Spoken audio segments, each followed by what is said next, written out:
What story have you got for us today? Well, first I wanted to ask you a question, Patty. Have you ever been on an overnight train with sleeper rooms?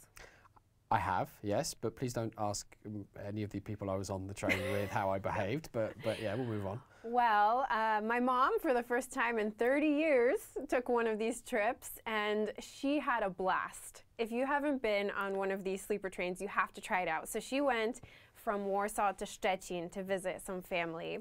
And when she came back, she could not stop laughing when she was remembering this experience. It's quite a long trip, isn't it? Something like 6 hours? 8 hours. Hers 8 hours? took, yes, it took 8 hours and it was overnight. And so my mom actually left Poland 30 years ago. This year, she celebrated. And the celebrated. trains haven't changed one little bit. No, she said actually she was very pleasantly surprised. Oh, yeah? She was very happy with the accommodation. People were so friendly, the other people that she was in the room with, because it was a 6-person like compartment, and it was 3 bunk beds and 3 bunk beds. Nah, I'm not feeling that, man. And you don't know who you're going to get. Well, she was a little nervous, but she was with my aunt, and they're so fun. Who got bottom bunk? Well, no, she was on the very top. Oh. So imagine these 2 middle-aged women all the way at the top. They said, how were they going to climb up there? And, you know, once they got up there, they couldn't get down. So, because they were scared to go down in the middle of the night. Oh, yeah. Because if you imagine, I mean, I'm afraid of just 1 bunk, you know, 2 bunks, but being on the top 3rd bunk, that is quite high for anybody. I imagine there's not that much space between the roof as well. I think you could sit up, and then I think she could barely sit up. I actually have a picture that I hope she doesn't kill me for sharing with you all. But she just laughed the whole time. She said she had such a fun time. It was just such a funny experience. But was this the national train operator PKP? Yes, or was it, yes, okay. yes. You can go on their website and you can buy one of these tickets if you don't want to sit, you know, upright in the upright position for 8 hours. You can lay down for this trip.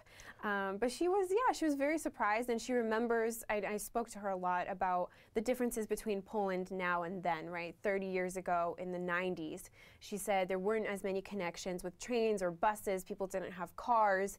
It was a totally different world. And she even said, even now, myself and maybe even you, we have no idea how much Poland has changed. We see small changes, but she sees the really drastic changes, and also with the stations and all of these infrastructural changes. And one thing that she does hope for the future, though, is that Poland will be much better connected, because there are still some places that are a little bit hard to reach, like Szczecin.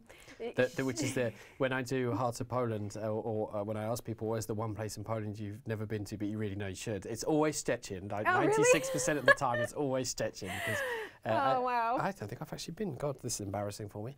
Yeah, because it's like, it's just quite hard to bleed and get to. But then that said, for example, driving from Warsaw to Gdansk is still a bit of a hellhole. And still the best route can sometimes be to drive west for 90 minutes to go to Łódź to then go north. As the Polish say, trzeba kombinować. You have to kind of plan it accordingly somehow. And so she also wanted to She's been in this country long enough. She knows the secret of kombinowanie.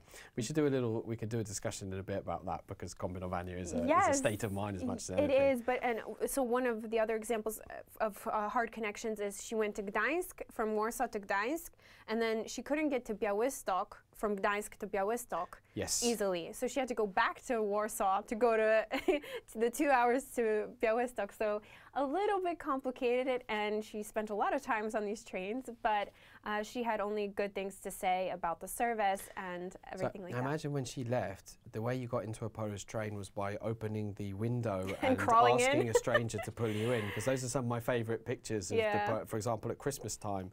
There's a big thing, I think, in China when they have the religious holidays and annual holidays and stuff, that's how people travel as well, and these train trips go on for ages. Like, Poland has its own version of this, okay? It has its own way. You have to open the window and then people pull you in. I always think, why would I pull someone in through the window? To make less room for you, yeah, right? inside the carriage where I'm still sitting like Cramped. this. I mean, it's a very collective community, so I think no one is left behind mentality, because I think Polish people would slam the door. It's too easy now, though. Don't you ever get the impression that people, if someone was to come now, they go, like, oh, this is a really nice, orderly country. Like, no, you don't know what it was like literally 5 years ago. There was no seat tickets. Absolutely, and I'm always amazed with the technology. And you know, my sister is still in the States as well, and she was telling me the story how she bought a ticket for Metro North to go to New York, and she had it on her phone. She didn't print it out, and the conductor, the ticket collector, didn't know what to do with it. No way. Yes, because everyone still uses paper tickets. Yep. So we are so far in advance in Poland with this Another technology. example of how bleeding advanced Poland is. Let's not even get to contactless really payments, is. which, Oh, for example, yeah. are practically non-existent. When I went to Washington, D.C. last year, it was, I didn't even know what I was talking about. It's like, Apple Pay, you must guys know, so you created it. Absolutely. So I just wanted to recommend next time you want to plan a trip to Szczecin or another faraway place, definitely check out the overnight trains. I think it's going to be a really memorable trip and something you won't forget for sure. I think Monica's just done a very good example there of finishing a story in a very neat, orderly way. But since we're running full time, I'm going to ask another couple of questions. Monica, have you ever taken a night sleeper train? I have. Where was it to? It was actually in Kazakhstan. Oh, blimey, Charlie. I wasn't expecting that. Yeah, it was, I think, a 13-hour trip from the north to the south. And it was also very nice. You wouldn't think that such a place would have an elegant, clean transportation, but it was actually quite nice. And yeah, you just go to sleep and you wake up in your destination, so it was quite nice. See, that's the key benefit, which is you just literally go to sleep eventually, even though it's quite exciting for a bit. Then you go to sleep and then you just wake up where you are and you don't have to do anything else. And I you're fully like that rested. concept. So I'll tell you my night sleeper train story. I was going to a business conference in Prague, and I decided to take the sleeper train.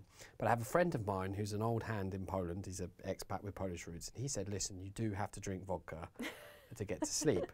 I was young and stupid, obviously. Still stupid, no longer young. And I drank the vodka and fell asleep. And then at an unspecified time in the night, the door was loudly banged on. And I kind of, bleary-eyed, I opened the door. And there's border guards was basically blabbering at me. What it turned out was Czech, but because I was somewhat Intoxicated? inebriated, I thought she was speaking Polish to me, but I couldn't understand because Polish and Czech are very amusingly similar. And I stood there, I was so completely dumbfounded, and she kicked me off the train because I had the wrong ticket. Oh no. And so it was now 3 or 4 in the morning. I was hungover, there's no other way to describe it, ticketless, completely lost at the Czech-Polish border, and I remember going into the station sort of desperately hoping that there was a way that I could solve this problem.